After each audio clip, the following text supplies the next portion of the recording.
Welcome to Creative Engineering. We have a special episode today with Jason Clevering. How are you doing, Jason? Doing great. Thanks for having me on the show. And we also have my co-host, Norbert. How are you doing, Norbert?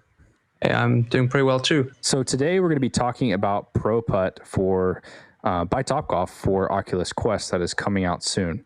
And Jason, you are, what part of the team are you on? So I'm the president of the company, and essentially what I work with the team is however I can help dreams happen and bring them to reality through different aspects of the business, and then just general partnerships, such as the one with Topgolf, and other, kind of general business to-do lists in terms of development. So whether that comes from financing to, something strategic, or looking down the road at what we can do in current climates as well, that might be viable not only for us as a company, but also for VR in general as it grows.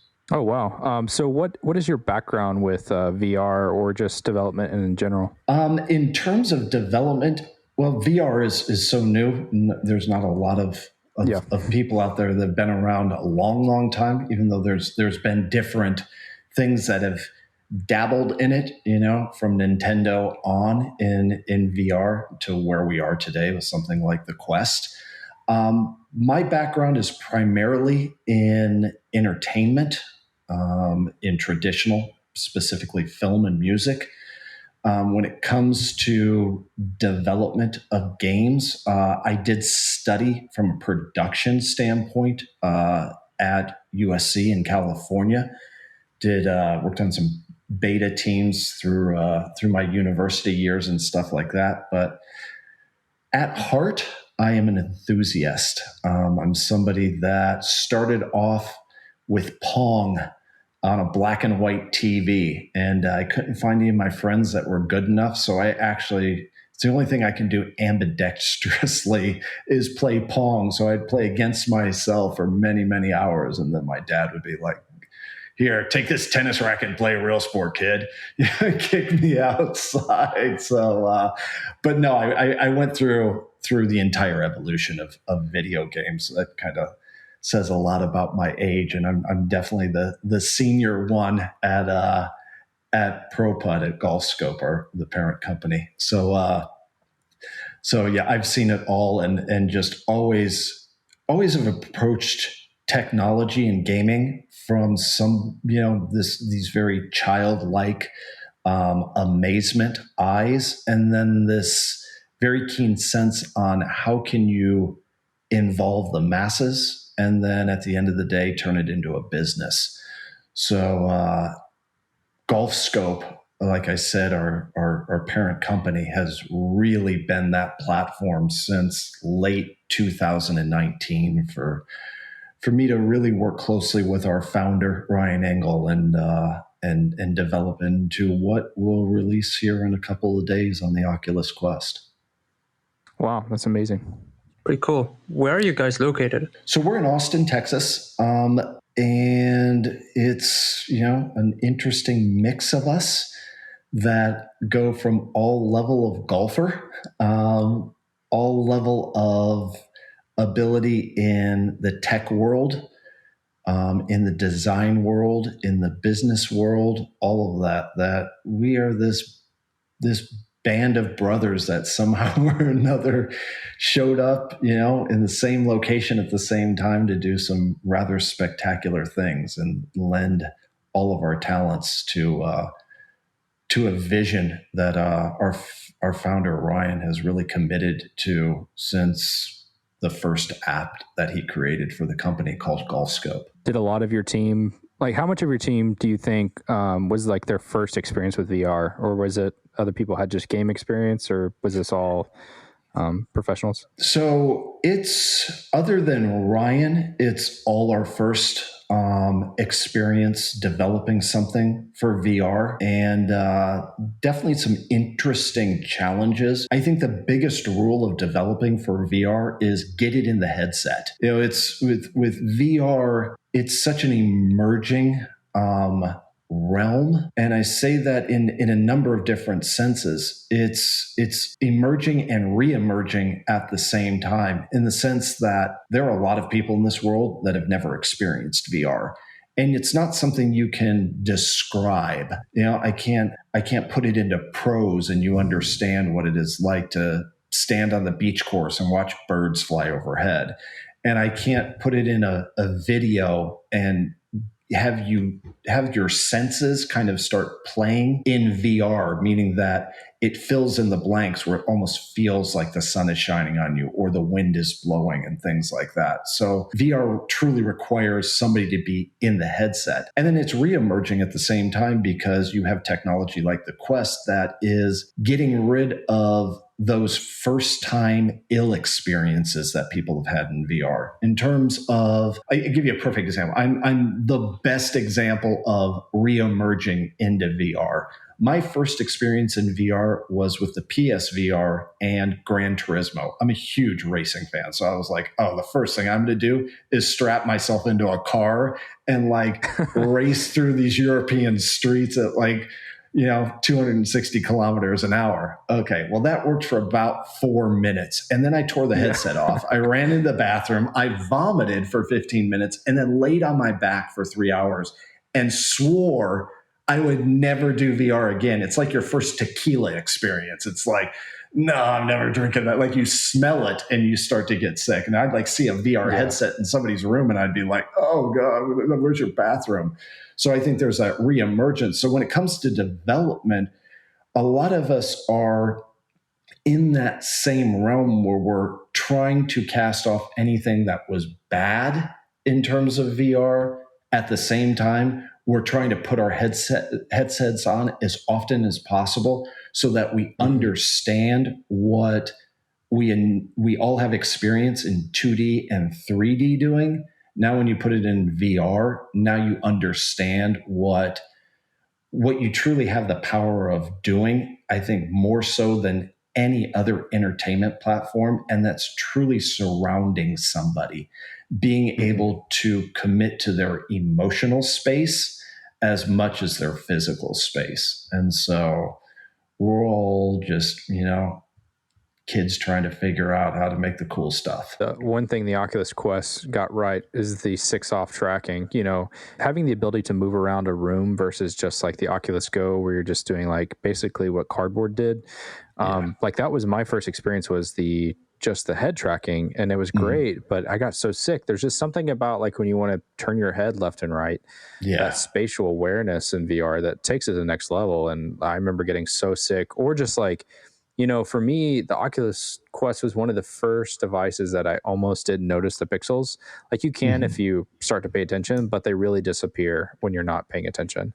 Versus the Cardboard, where it's so obvious when you had a lower resolution phone or things that weren't made for it, as well as just experiences like you said, like the PSVR, where it's just it's cool, but it's the Oculus shows that can be so much better. Yeah, and I think being able to cut the cord is so important. It doesn't matter how immersed you are. The second you turn and you feel something kind of yank you back, it yanks you out. It's not just okay, I'm at my limit, or you feel it on your shoulder or something like that. There's always going to be something that's breaking the VR wall and pulling you out of the experience. So with the Quest not having that, you truly feel immersed at that point in time. It's like there's you've lost the world around you because there's nothing literally tethering you to the world around you. So yeah, now I'm literally breaking physical walls. Exactly. With the Quest, you gain so much flexibility because, in golf, you don't have to play in your room. You could go outside in your garden and actually stand in the grass and play golf there. It just opens so many outdoors you can do, which you couldn't just bring your computer to. Like, you wouldn't want to bring your big beefy machine and find some sort of a power just to play some VR. Yeah, no, I think that's in Pro Putt. One of the days during development that I really kind of like got me is I was, the great thing about Pro Putt is, and how we've developed it, is that you orient yourself in your Guardian basically in the center of it. And once you orient yourself, you never have to move, really. I mean, if you need to turn, you can use the joystick to turn, but it's not like you need to walk anywhere or like do anything. So you can really just stay fixed and you can putt anywhere. So I kind of went through a bunch of things like, oh, you know what? I'm going to putt in the bedroom, and then I'm going to putt on the bed, and then I'm going to putt in the shower without the water running. But one day I was putting in the kitchen, and I had a window open. There was a pretty significant breeze, and I was standing on the course, and I was putting, and the breeze hit me. And it was one of those things that it just added something to it that made it even more real. And even though you knew it was the real breeze, there was this great moment where VR owned the physical space. It's like, I'm now going to use this to my advantage, to immerse this person even deeper. So yeah, having things like feeling the actual heat of the sun on you while you're putting, or feeling the wind and things like that. It's kind of fun to experiment. And the Quest lets you do that. The Quest truly lets you put yourself into environments that'll expand it even further without having to buy additional hardware. Like, you can use nature to add to the experience. So that's been fun. So when developing this game, I know you guys, some of you guys have golf experience. Were you inspired by any other golf games when you started building this, or was this mostly just like, we have this vision with Topgolf and just want to, carry it out? I mean, again, not to show my AARP card or anything like that, but I mean, I go back to golf on Atari 2600, and it's always been one of those games in a digital sense that you feel a little bit like my knowledge of the real sport is going to translate fairly well here, even though I'm hitting a button, whether it's just decisions on, okay, I should go for this shot or I should lay up, or things like that do that. But I mean, the pinnacle for me, and I think, a few guys on the team here, would definitely be any of the Tiger Woods games that happened on Xbox or PlayStation. They had one feature in there that was just it. Like, it hooked you. I mean, you watch a movie like Tin Cup, and he's trying to explain what golf is, and he's like, if that tuning fork in your loins goes off just one time, that one perfectly struck shot, no matter how many horrible ones you've hit before, you're coming back the next day because you're like, oh, I want to feel that again. So in Tiger Woods games, it was like that heartbeat. Like, you'd hit a shot and all of a sudden it'd like go into like this weird like graphics, and then like the controller started pulsating and you were like, oh yeah. And then if you were playing against somebody and they'd hear it, they're like, oh, come on, not again. It was just like, it was immersive as golf. So that was the first time that you really felt the emotions of golf start to trickle into the digital realm, with that heartbeat pounding in that controller. It's just like, oh, I just want to feel this over and over again. Yes, it's addicting. Yeah. So building a golf game itself is pretty hard, I can imagine. But building a golf game in VR is even harder. What were some major challenges you faced, and how did you solve them? Well, again, it's all about getting in the headset. So a lot of it was, on paper, that seems like that would translate into golf emotions. But until we did it in the headset, sometimes it worked, sometimes it didn't. I think one of the biggest was to get you immersive in an environment, take you somewhere, take you on a journey that I think is very important in golf. If you think about golf as a sport in an urban setting, I lived in Los Angeles for many years. In LA, first off, everybody drives everywhere. Like literally, I knew people that would drive a block away and to go to a friend's house. You're like, really? You can't walk a block? So, there's an old song in the 80s called Walking in LA, and it was basically nobody walks in LA. And so the only time that your feet ever really touched grass in LA was when you go to play golf. So it's truly like one of the only times you get to like play a sport where your feet are on turf. So it was really important that we were able to replicate that sensation that, okay, I feel like I'm on a golf course when you're on one of our putting courses. But I think the biggest challenge that we've gotten right where most games have not gotten this right is the sense that when you hit a putt and the ball rolls, it looks like A, that's what I intended to do, and B, the ball really is rolling. The physics are so precise and so real that that was the biggest thing that we decided we needed to do is like, if this ball doesn't feel like a real golf ball and a real golf ball rolling, and if it hits the hole on the edge at a speed, if it doesn't start to go down and kind of come back out like a real golf ball would, then all we've created is a video game. And I think that's exactly what we haven't done. We've created a golf experience, and it just happens to be that you're only using your putter. But that doesn't mean that those emotions and those frustrations and the elations and all of that, all the shuns don't come into play. And I think that was our biggest challenge and our biggest achievement through it all.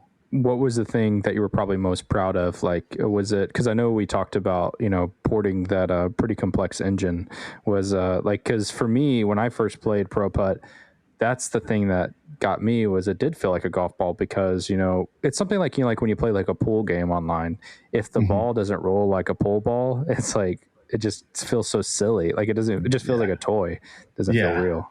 Yeah. It feels like a cat toy sliding across the ground. It's just not going to work. You're like, no, I don't want to hit that thing again because I don't know if it really is doing what I intended it to do. So, yeah, no, I know where you're coming from. How did you, combat like the differences between, because I know the pro version, has way higher physics and then the regular mode is a little bit easier. How do you make those trade-offs between, the really hard simulation kind of style and then the kind of relaxed having fun? Yeah. A lot of it is just thinking about it from a golf perspective. If you took a guy that never, or, 30 handicapper that, has played golf 3 times, you'd never take him out to the black course at Bethpage. It's like one of the hardest golf courses in North America. And you're like, that person's just going to have a miserable, miserable time and probably never play golf again. Like that's the worst sport ever. So I think with amateur mode, where the physics are all the same, we give you the putt line so that you can see where you're supposed to putt. So we give you, a few things to help you out through this, but in no way are we making putts for you type of thing. We haven't gamified it to that. So we wanted people to be able to get in there and feel what it's like to make a 30-foot putt. Whether there's a satisfaction, whether you make a 2-footer or you make a 100-footer, there's a satisfaction there. But seeing that ball drop, that goes from satisfaction to, I use this word often, elation, because that's just like the ultimate satisfaction. And seeing a ball like dive over the edge of the hole and to the bottom of the cup, that's just elation. What we then wanted to do is we didn't want anybody to sit there and go, well, that's just a video game, and especially golfers. And so in pro mode, I mean, there's no assistance in any way, shape, or form. I mean, it's a game of millimeters like it is on a real golf course. If you don't hit that putt exactly right, if you haven't chosen your line and hit the right speed and all of those things, it's not going in, just like real golf. So we wanted, to give that experience as well where, okay, I can take this to the pinnacle of, where it goes into true simulation of what the ball is going to do when you strike it with a putter. So the trade-offs were pretty easy. We wanted people to come back and enjoy it and feel all those great things, and then we also wanted to treat it like putting. Most people in this world have struck a putt in real life with a putter and a golf ball. And it's whether it's on a miniature golf course or on a PGA Tour course, you probably have struck a putt, even with a plastic putter as a 2-year-old. So people know what that movement is. The learning curve for how to hit a putt successfully is pretty shallow. Just about anybody can do it. You can take a 2-year-old, you can take an 80-year-old, and they can strike putts and not have to have some crazy physical prowess to do so. But to master it is impossible. And so it was important in pro mode that it was that same level of impossibility to master it. You can get really good, but you're never going to master it. I mean, any golfer out there is this. I mean, you look at somebody like Jordan Spieth, #1 putter in the world. The guy couldn't miss from 6 zip codes away in any tournament. And a year later, he's out of the top 100. I mean, he couldn't kick it in from an inch away, and that's what putting is. It's going to reward you many days, and then it is going to haunt you many nights. So that was what was important in pro mode, in pro putt, for sure. You got that same kind of spectrum of reward and hatred out of it, I guess. In the first part of the development, did you kind of face when you're gaslighting it to people oh, well, is this going to be a putt game, stuff like that? Yeah, I think a lot of people immediately, when you just say putting game, that's their first thought is windmills and colored lights, and to their defense, that's all that's been out there ever, really. Nobody's really approached it like we have, from trying to mix that golf with game aspect with putting, but leaning hard into the golf emotions and the challenges and the social aspect, where you feel like you're playing golf and you're not playing putt. Those are big, big differences, but you're still using the same club all the time.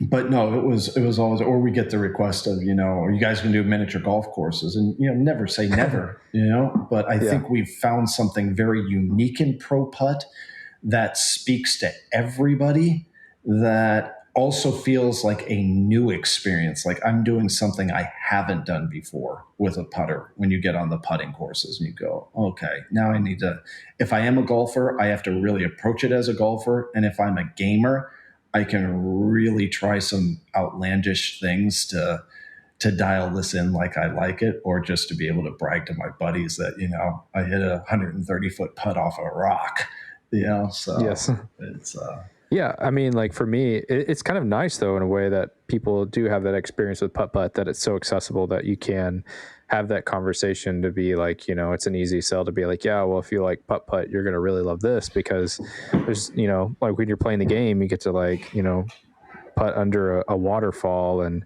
in the desert, and it's so much more immersive than a putt course could ever be. Yeah, absolutely.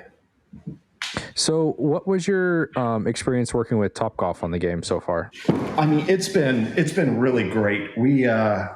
We began talking to them a little over a year ago, and the easy thing about it is we have the same mission in this all, and that's to grow the game of golf. To do that through entertaining ways, to do it with technology and all of that. So we shared the same vision at the end of the day. So that always makes it easier for two parties to come together and work on something for a common goal. So that was great. It's been challenging the last couple of months, as most businesses have, is just trying to understand where we can go. We had a lot of hopes and dreams that are going to, either be put on hold or have to be reinvented. And I know that everything that we've done together so far that we'll be able to overcome that. So it's a new relationship. Everybody is excited there. Everybody is excited on our side. And, when you share the same vision and mission statement, it allows you to do a lot of things together very successfully. So we're looking forward to that opportunity over time. Did the virus kind of accelerate the growth or the development of this game? In terms of accelerate the development, no, it's working in the digital realm and with a smaller team. It was one of those things that we had the vision. It was pretty much just execution. And in development, certain things, no matter if you work 24 hours a day, just take time, and then you break things and then you got to build them back up and, things like that. So typical development timeline. So the pandemic didn't affect us in that way. I think if it affected us in any way, it's how are we going to get this message out to the masses about VR? Again, like I've said, you in order to get somebody excited about VR that's never been in VR, they have to experience having a headset on them. And it's the one thing I think that Oculus has found in the positive, is that the Quest is incredibly popular. So it's still very difficult to buy one of these. I've always got a retail tracker going. I get hit by Walmart at 2:30 in the morning. It's like, oh, it's available. And I'm like, if you're not online in 10 seconds, it's gone basically. So even trying to communicate out for somebody to get a headset, even if they were going to just take this blind leap of faith, is difficult. So the best way is to do it through events and things like that. That's just going to be challenging now. Somebody putting on a public headset, they're going to be scared. And we all have to be cautious there. So I think that's probably the biggest way that this has affected us. But again, it's we've got a lot of things that we're going to do in the coming months that I think will really get people inspired to kind of, like I said, take that blind leap of faith and go, okay, maybe I need to buy one of these Quests. I think it's the closest thing that you can compare it to in recent times would be the Wii.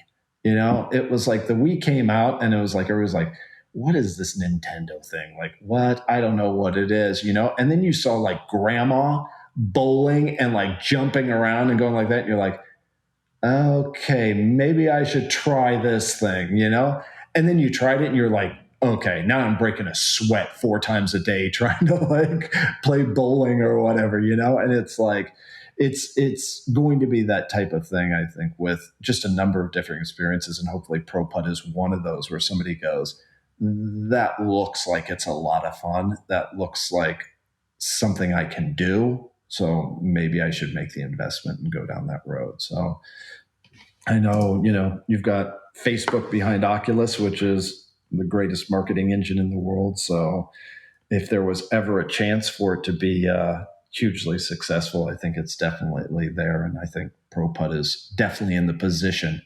to be that first experience for people as well. We'll all look back 20 years from now and go, what was your first experience in VR? And hopefully a lot of people can say Pro Putt.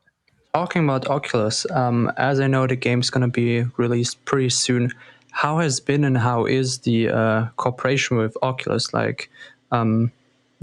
Tell us about. I mean, it's awesome. It really is. I think one of the biggest things that I've been impressed with Oculus is their attention to detail. I think it would have been very easy for a company like them with an engine like Facebook behind them to just go, let's just put everything out there. I think it's kind of the Netflix effect right now. Netflix has got, who knows how many shows on there and how many movies. And it's like, it basically is like, well, we don't want Amazon to get it, so we'll buy it. We'll put it on there. We're just going to put 1,000 shows on there because then we can say we have 1,000 shows. Well, guess what? 994 of them are horrible. And you're like, you're sitting there. I like go through Netflix and I'm like, okay, I'll give that a shot. And 5 minutes and you're like, that's horrible. And next one, 10 minutes. Oh, I can't watch that. And by that time it's like, okay, I don't even want to watch Netflix anymore because my rolling the dice luck is horrible. And I think with Oculus, they could have done that. They could have taken every game in the world out there, just put it on there. We've got this giant, and gone, well, we've got a library of, 1,000 games and da, da, da, da. And they didn't. They got selective and they made the process rigorous and they made it so that you had to prove along the way that you deserve the right to develop for Oculus and especially the Quest.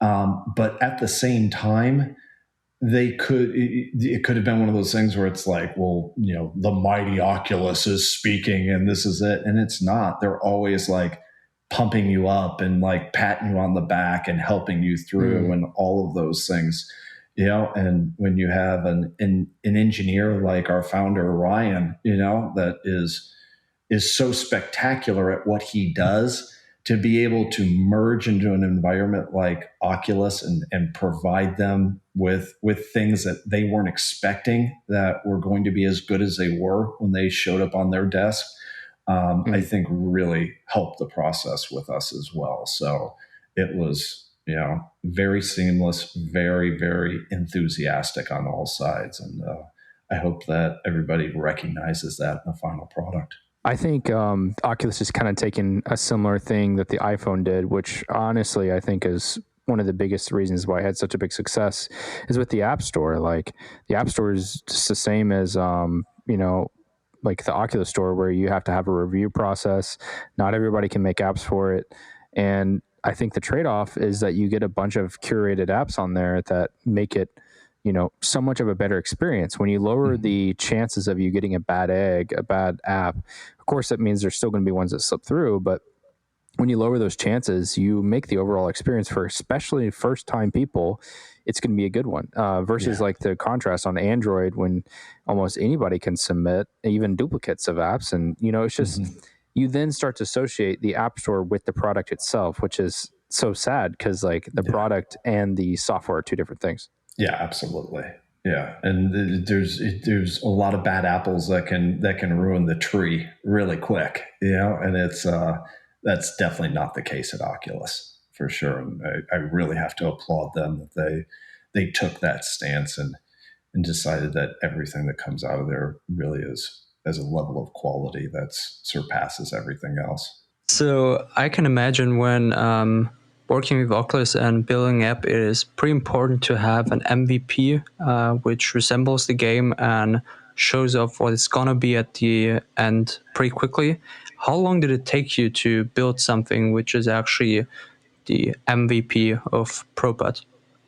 Oh, that's a really good question, because there were a few of those moments along development that were just aha moments where we were really thinking and, getting the whiteboards out and, Monday meetings that were supposed to be an hour turned into 5 hours. And it's like, okay. And then, something came along, an idea or something that just kind of, you went, wow, that is where we want to go. I think the idea of the putting course, and really trying to translate a golf hole into putting was really that moment that we knew, okay, this is going to be something special. I mean, beyond the physics aspect of it, getting the physics right was so key, but it's then like, you've got this Ferrari and the last thing you want to do is drive it all day long on a gravel road. It's like, we've got to find the great road that this goes on. And I think once that first even hole was created in a putting course, and it was kind of cool because, we were like, okay, here's a putting course. And then Ryan would go in and create a hole, and we'd play it and we'd play it and we'd play it so many times. And then all of a sudden it was like, okay, there's a new, download the new version, and like there's 3 holes, and you're like, oh, wow, I get to go from the first hole to the second hole. And then when you got to like a full course and it was time to put up a score, it was like, okay, now all I want to do is beat everybody else. And I think then the next one was kind of like the leaderboard. And it was multiple leaderboards. Like we have a leaderboard for like feet of putts. So I'll never forget the leaderboard came up the first time on the first hole on the beach course. And the putt is, I don't know, probably 40 some odd feet, something like that, fairly straight. And so I hit it and it goes in the hole. And I'm like, oh yeah, top of the leaderboard. And I turn around and look at the leaderboard and it's like 79 feet. And I'm like, how is that possible? And I'm like on Slack, there's a problem. There's a bug. Somebody got a 70-foot putt. And then I was like, wait a second. I don't need to go the most direct route to the hole. Now I got to get creative and go, how can I send it down the left side, up the bank, around, let it come around and go in the right side of the hole? And I was like, wow, 82 feet, like top of the leaderboard. And that in its sense was like, okay, now that creativity in golf that comes into play that you hear so many pros talk about, that they're so good, they just get creative with their shots. That came into play, and that kind of like poking the bear, like, okay, I'm at the top of the leaderboard. And then you're like, oh man, I was in there for like 3 hours the other night trying to get the top of the leaderboard, and Jason just took it from me. Like, oh, I'm back in now, So I think the leaderboards was that kind of next moment where it was like, oh yeah, I need to own that thing, So you're going back and back and back and back. So there's been a number of those moments that have been really, really great throughout this that I think people will definitely pick up on those and see how much fun we had developing them and how much fun they'll have actually being able to play them. Yeah, for me, I currently hold the high score for the waterfall on non-pro version, but that was the one I was telling you about that I got it in 2. So Great. I'm still number 1. So yeah. Great. Thanks. So now I got to spend 3 hours tonight knocking you off that leaderboard. I appreciate that. Yeah, it's so fun though, because it's like you said, it's not just like, you could play the same hole multiple times. It doesn't get boring because you can find new creative ways to get there. And I think that was the killer feature for me, which was the dynamic way of playing the game. Yeah. Yeah. And it really comes into play too when you start getting into multiplayer, because you can be sitting there going, okay, just like real golf. It's like, okay, I'm 2 holes down.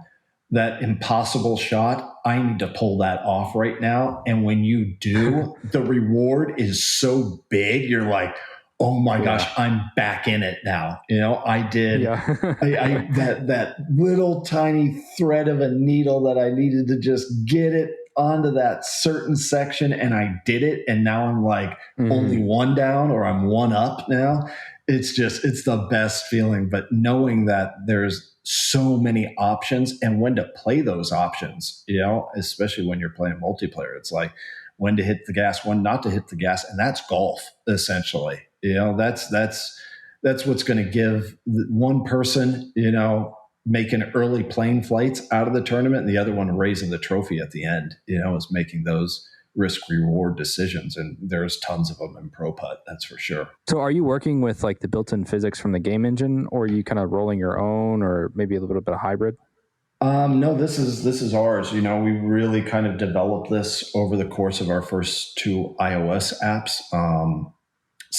Golf Scope and Simply Putting, and it really was, we looked at everything that had kind of preceded us in terms of digital golf balls, and kind of came up with that conclusion that nobody had gotten it right. Nobody had gotten it where you feel like you're hitting a ball and it's rolling like a real ball and all of that. And, with that kind of,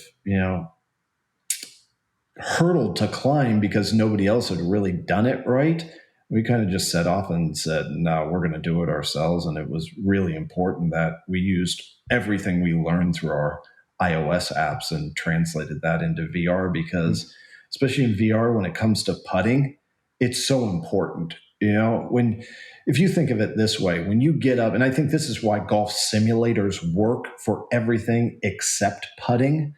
I mean, when you get up on a tee box on a golf course and you're on a hole that's 450 yards long, you don't sit there and have to understand every 5 feet between you and where you hit your driver at 280 yards. Okay. Okay, there's the fairway. I need to hit it straight and it needs to go 280 yards, but I don't need to understand, how how much wind resistance it's going to have because it goes past those 4 trees on the left. I mean, Bryson DeChambeau might want to know that, but most people aren't that way. And so a 2D representation of that works perfectly. So that's why a simulator works for playing from tee up to the green. But in order to truly understand what you need to do to putt a ball 20 feet into a hole, you need to get something that is close to feeling all of the elements between you and the hole, meaning what speed that surface rolls at, the undulation for every inch along the way. And the only way you can do that is truly in VR.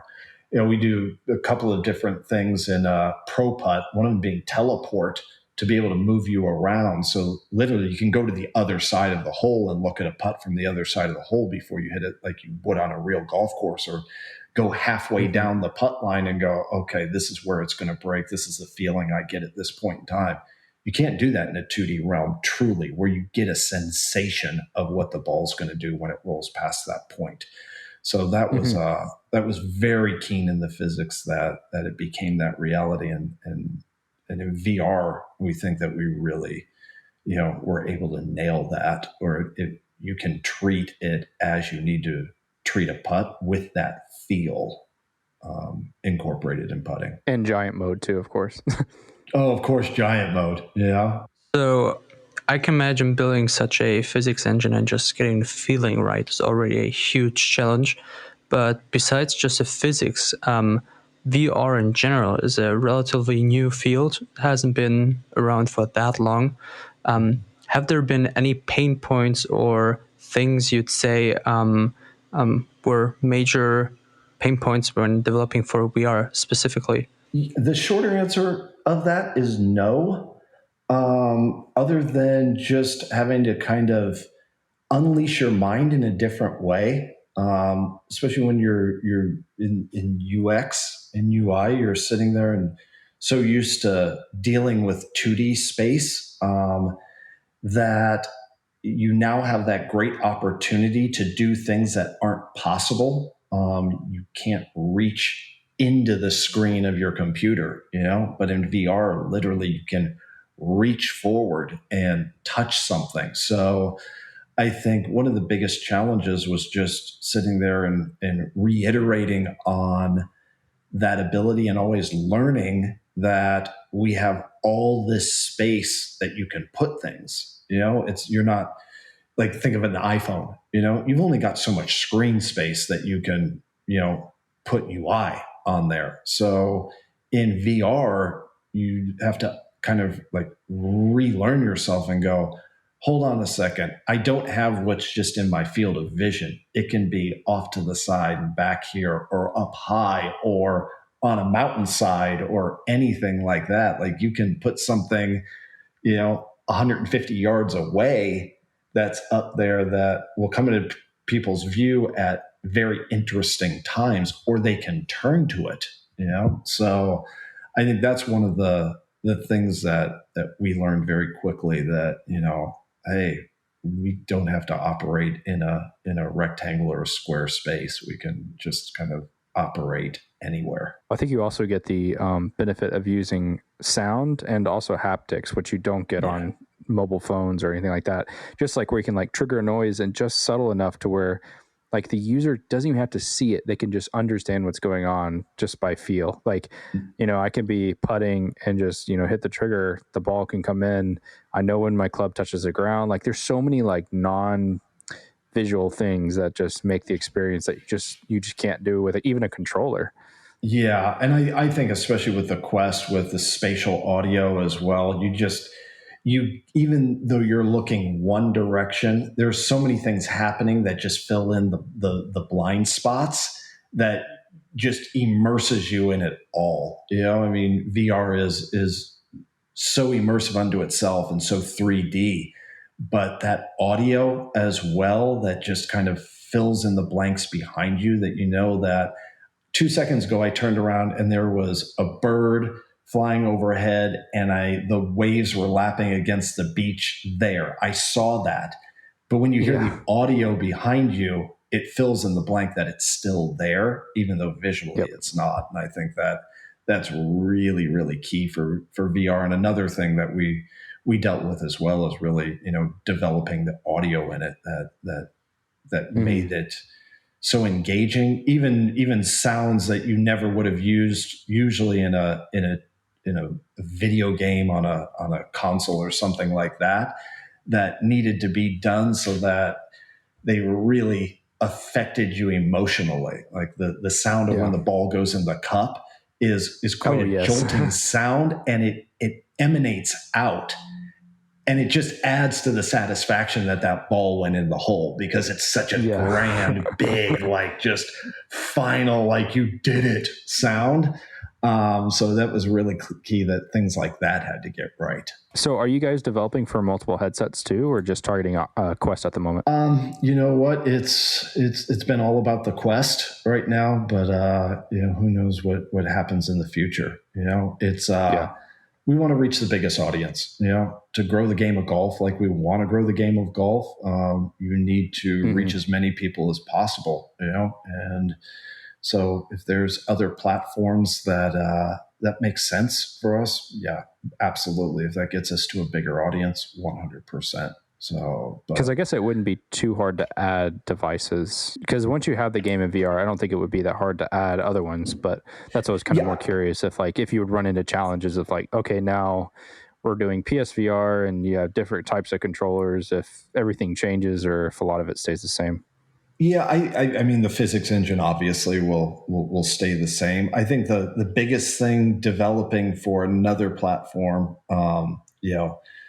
say even PS5 looking down the road, type of thing, is that expectation by a user that you're using all of the power of that, platform.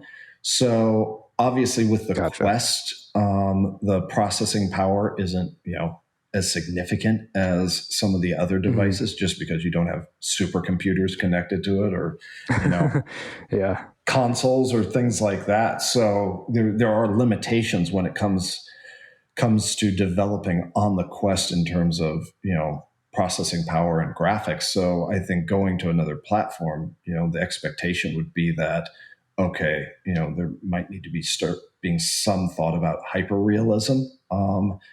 Again, what we've developed, and I think this was good for us developing on the Quest first, is if you're given all the bells and whistles and all the toys that there are out there to develop something, I think a lot of developers tend to lean on the eye candy rather than thinking about the emotional aspect of it.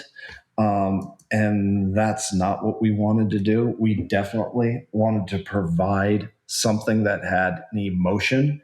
So the graphics, while we're very proud of them, aren't the main gathering point of why we feel somebody will really adopt and hold true to heart Pro Putt. It's because the social, the emotions, the feelings that you get that replicate something that you've done in the real world in VR. Yeah, and I think people may not really realize that when you're developing VR, you have to think about how you design the environments, because you're not going to just use photorealism, grab images of golf courses and grass, because then all of a sudden it feels weird, and it's but somehow low poly feels right, and it's just right. It's funny how it doesn't seem obvious. You're well, obviously the best thing would be to look at an actual golf course, but actually no, right. In VR it kind of feels weird.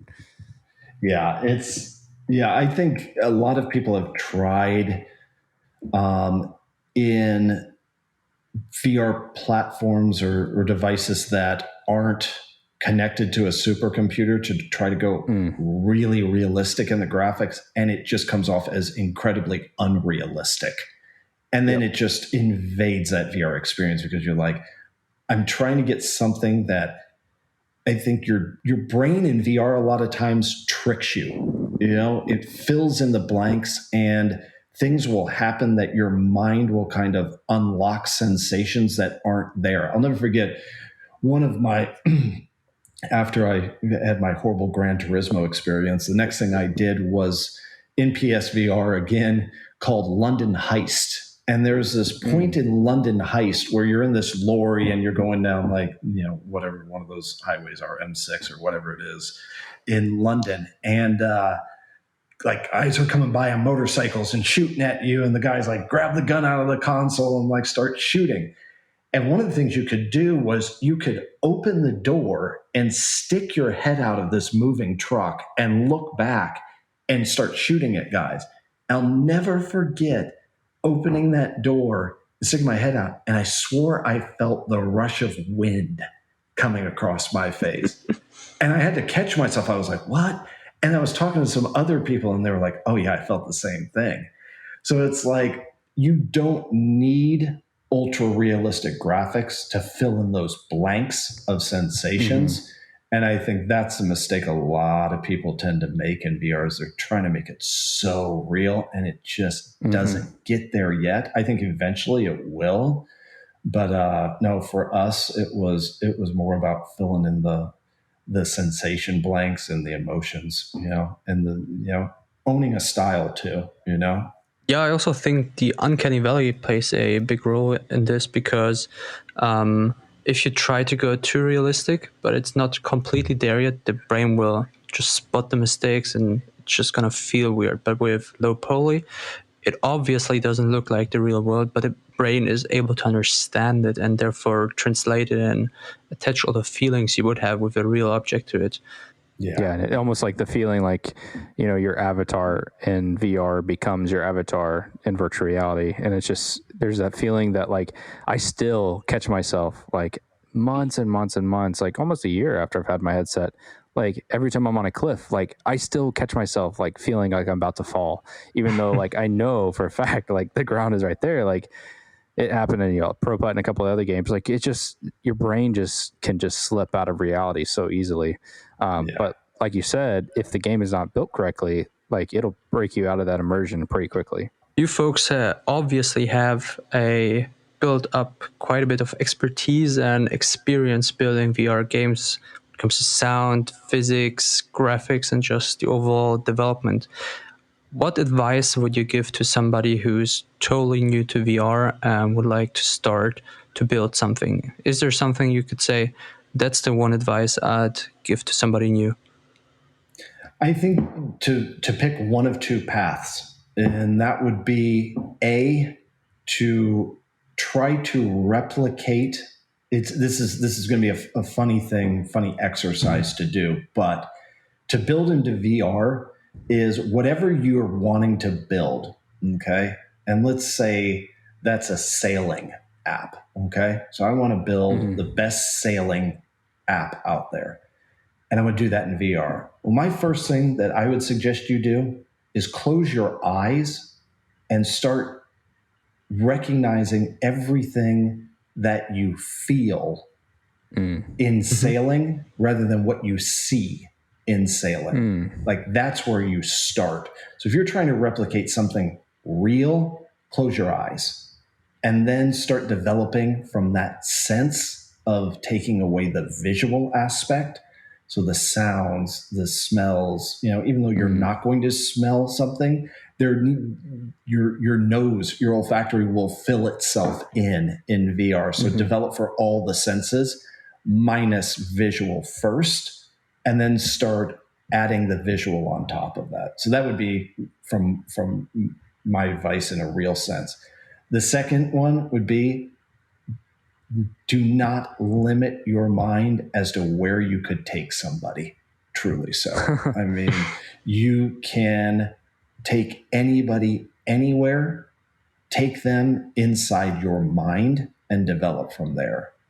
We all can have dreams, and we all see things when we close our eyes, or we vision things that aren't reality. You can make them reality, and you can let people's, as much as you think about them and your skin tingles or the hairs on the back of your neck rise when you think of them, you can do that to other people. You can make them see what's inside your mind. So never limit it and bring people in. So I think there's two paths that you could take in VR that definitely are going to bring a lot of enjoyment and entertainment to people. That's for sure. Seems counterintuitive to not develop for vision, but yeah, that totally makes sense. So how is it developing for people that haven't used VR before? Like, I know you talked about maybe having like a Top Golf lounge where they can try it out, but some of these people are going to be the first time ever touching a VR headset, but then you have other people that you're targeting, gamers who do know how to use VR. So what's the experience with that, where you're trying to create controls and experiences that are unique like that? I think that's one of the difficult things when, it's like let me take you back to the Wii. Okay. Is the beauty of the Wii is if you were bowling, you looked at somebody, you said that doesn't play video games. They go, well, what button do I push? And you went, you don't. Swing it like you would a bowling ball. And then somebody would go, oh, okay. And then they could play. I think you put something like a Fortnite or something into somebody's hands, and it's just a bunch of buttons, and somebody goes, I have no idea what to do. And it becomes so daunting, and it becomes such a learning curve and such an effort to even play, let alone compete online. And I mean, I'm not a big multiplayer online person when it comes to things like Fortnite or Call of Duty or stuff like that, because I'm just tired of getting like headshot by some like 8-year-old. Like the second I respawn, it's like, okay, I'm laying on the ground the whole time. This isn't fun, and I recognize that I need to put so much in so that I can last even 4 seconds longer than I did for the last month, and then that's going to take me a month to get to the next 8 seconds. And you just go, it's too daunting. So I think one of the difficult things with the Quest a lot of times can be, and just seeing people for the first time holding it, because first off, you're in VR, so your face is covered. So when you say to somebody, pull the grip trigger, which is this trigger on the side of the controller, you almost have to grab their hand and go, this finger, this button, and push it in for them. And they go, oh, yeah. And it starts taking a bit of muscle memory to understand it. Now, the majority of the demographic of a Quest user right now is a gamer. So they know what a controller is, and they know how to learn button positions and things like that quite quickly. But if you're going to get to a mass audience, you need to limit the amount of buttons. Now, the Quest has done it quite well, and it becomes quite intuitive, and their onboarding when you first put on the Quest is quite good. But translating that from different game to different game is tough. The beauty of Pro Putt is once you kind of activate yourself, it's basically the trigger is going to activate the ball, or you orient yourself, is the trigger is going to activate the ball, you putt, you pull the trigger to follow it or go to your next putt or anything. So there's not a lot of buttons that are there. It becomes very much like the Wii in the sense of like, do you know how to hit a putt? Yeah. Do that motion. And they hit it and the ball goes, they're like, oh, I hit it. And you're like, yeah, and that's it. So I think that's one very special thing about Pro Putt that'll allow new people into VR to grasp a game that they can, pick up very quickly and go, okay, I don't need to learn, all these button combos and stuff like that in order to play this thing, So taking this even one step further, have you looked at hand tracking? Oculus is now starting to support, like not having any buttons in the game. So, yeah, it's something we've kind of played with. I think more from a side of like novelty type of thing rather than than anything else. It's new for them as well. So I think if it came down to us doing anything with it, I think one important thing, even though the Quest controller doesn't weigh a lot, the sensation that there's some bit of weight in your hand when you putt is important. So I don't ever see us like getting rid of the controller completely and like just putting with your hands together. I think for super golf enthusiasts, you'll see them doing that in the middle of an aisle at Home Depot, but it probably doesn't translate too well into a VR game. So any bit of weight is good. I think where it come into is being able to do any sort of menu access or option selections or things like that, that we would possibly look at it there, but who knows, our minds are unleashed. So it could be something that we discover that people enjoy doing that. Eventually maybe it's one of those things to get ultra realistic. Most pros, when they go to hit a putt, they read the putt. And the last thing they do is they have a mark, whether it's a line or it's the Titleist logo or something like that on the ball.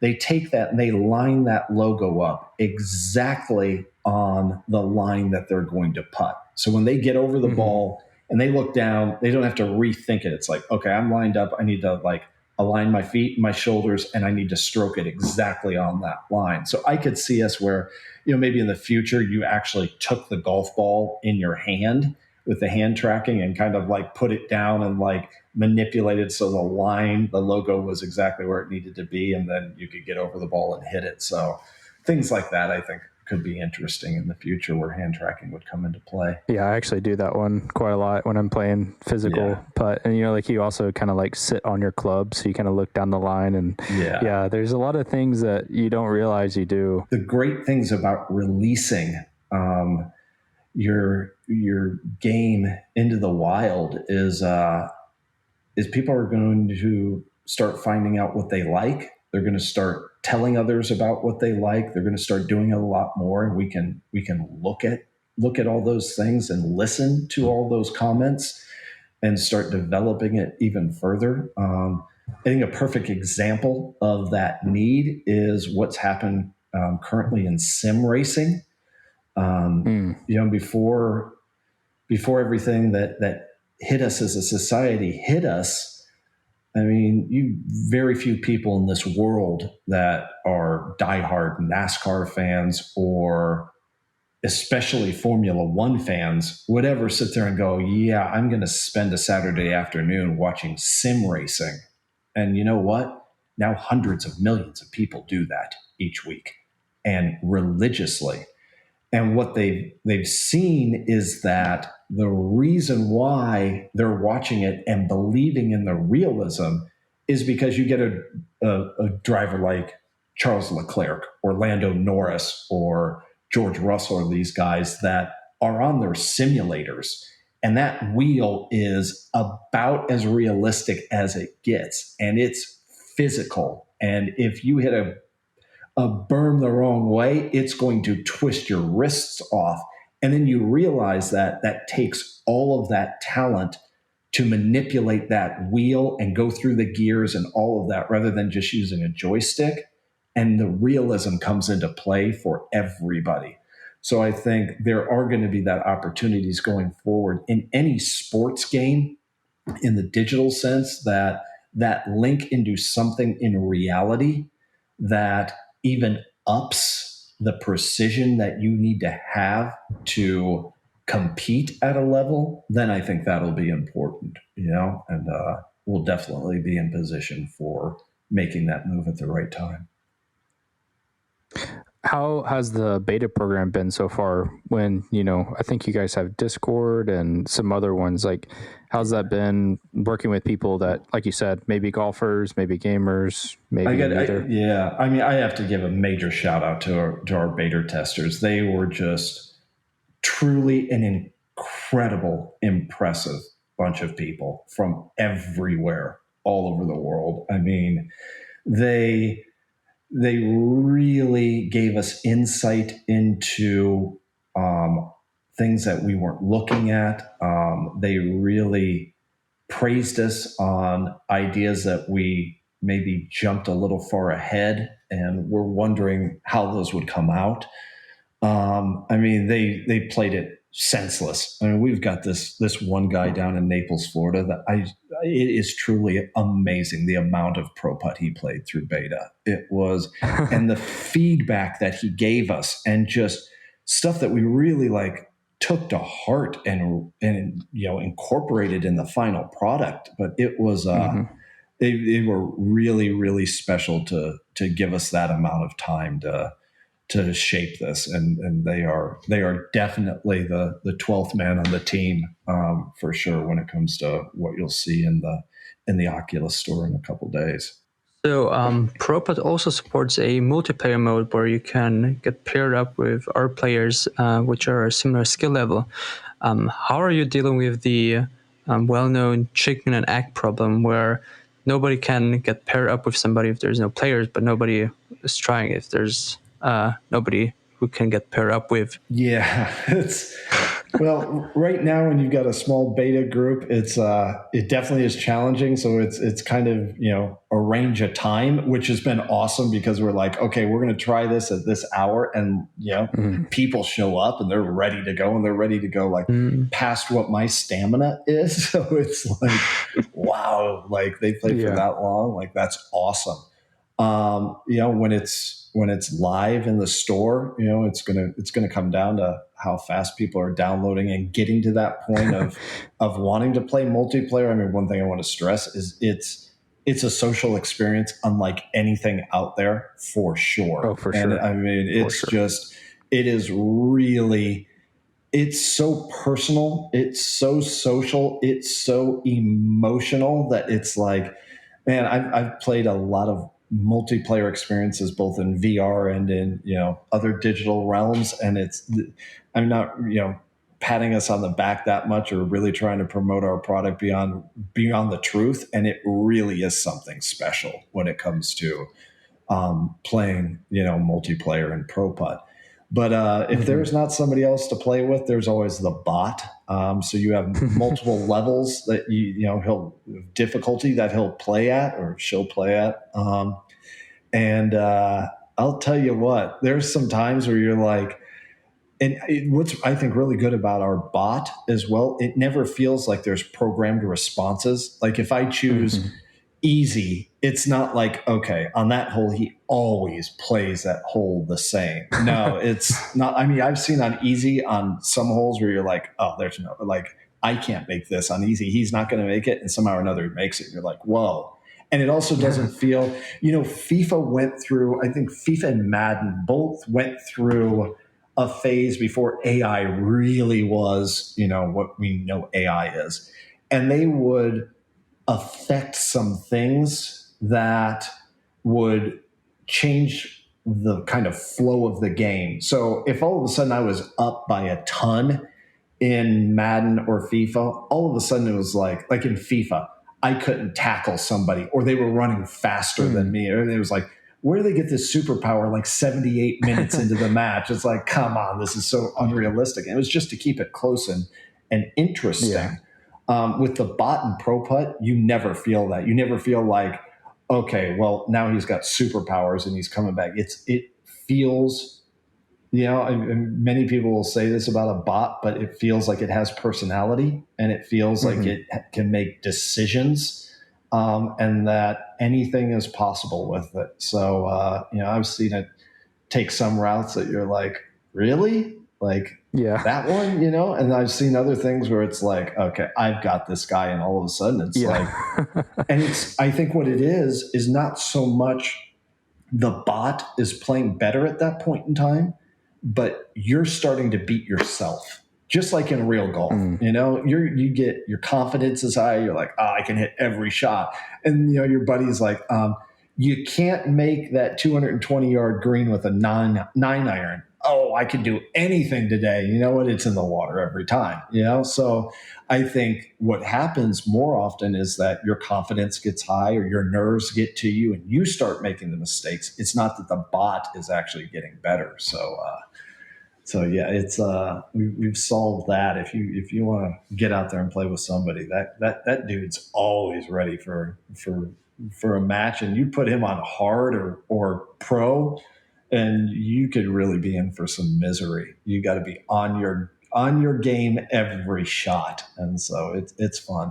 Well, I think, like you said, I think something you guys nailed was the multiplayer aspect. And for me, I had such a good time playing the game because there's something about, like, you know, a lot of these rooms, like big screen and VR chat and alt space, where you're just sitting around talking. But there's something about like talking while you're doing an activity that I feel like really lowers the threshold for a lot of people that maybe are socially awkward or have a hard time talking with people. Whereas when you're doing an activity, you really start to open up because you're having to focus on other things. And I think that part is super cool. And then, so with that, you know, it's a double-edged sword.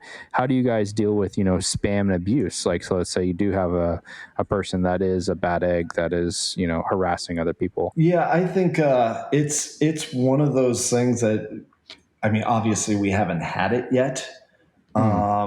So I think it'll be a little bit that we'll have to deal with it as it comes. I think those people exist in the community, kind of ostracizes them pretty quickly. And they realize they're not getting to anybody, and then they'll go find another game that they can do it in. There's nothing really in Pro Putt that really promotes somebody being that way, you know, where it's like, you know, it just, you get in there and you feel like, okay, we're all here to have a good time and compete and stuff like that. Now, if we start doing tournaments, people are going to get serious, you know. You can always mute somebody, you know, so you don't have to hear them if they're talking a certain way. I mean, we've all played with a golfer that just has a horrible temper, you know, and it's kind of funny how expressive the putter can be in Pro Putt. So you can get a sense of what a bad day somebody's having by the way that they're waving the putter or smashing it into the ground when they miss a 2-footer. But as far as the abuse side of it, you know, if somebody's obviously getting out of control, then there are different ways that we can deal with that. So I think VR is a pretty good place to place a few Easter eggs here and there. Does Pro Putt have some hidden Easter eggs to explore and to find? Well, Norbert, I'm going to answer that question quite easily and quite complexly at the same time. Yes. Nice. They are there. There's some great things. Always, if I can give you this one word of advice, is giant mode is very keen, not only for seeing where you need to go on a hole. Something, you know, it comes in very early on hole 3 on the beach course. You know, it's your third hole into your campaign, where it's a par 4 and you need to get up in the air and really see where you want to leave your tee shot. But going into giant mode can also put you in places where there might be Easter eggs. And then, you know, just tap your putter on a lot of things. You know, everything is engaging, you know, and interactive in it. So just go around just beating things with your putter. And nice. That's good advice. At some point in time, something might, you know, pop out at you. Nice. Well, Jason, we'd just like to thank you so much for being on our podcast today. So where can people find information about Pro Putt and follow you on social media? Yeah, so we're on, you know, all the social media platforms, on Discord. You can go to proputt.com. That'll show you the trailer and a bunch of the features, and, you know, take you to all the special places at the same time. And then, you know, you've got a quest. Head into the store. Today you can see some screenshots and read some descriptions and watch the trailer and things like that. In a couple of days, you know, either jump into your Oculus app or jump in your headset and click on Pro Putt and download it and meet us out on the course. You know, if you're looking for a real challenge, you know, go on YouTube.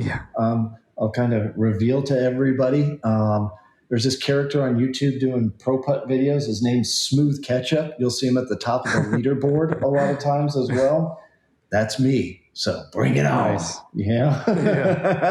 I'm ready for a challenge. Just hit awesome. Smooth Ketchup in friends and invite me, and we'll go head to head, But nice. But smooth will razz you. When you're down, I'm gonna knock you down even further. So be prepared for the banter. That's all I got to say. So really, you're saying that by building the game, you're just finding a way to compete with everyone in the world. So absolutely, that's it. That's it. That's it. Yeah. So. Well, make sure to look in the description and show notes for all the links that we've been talking about. Thank you so much again, Jason, for being on, and we hope to see you in the next episode. Yeah, thanks a lot, guys. Really had a good time today.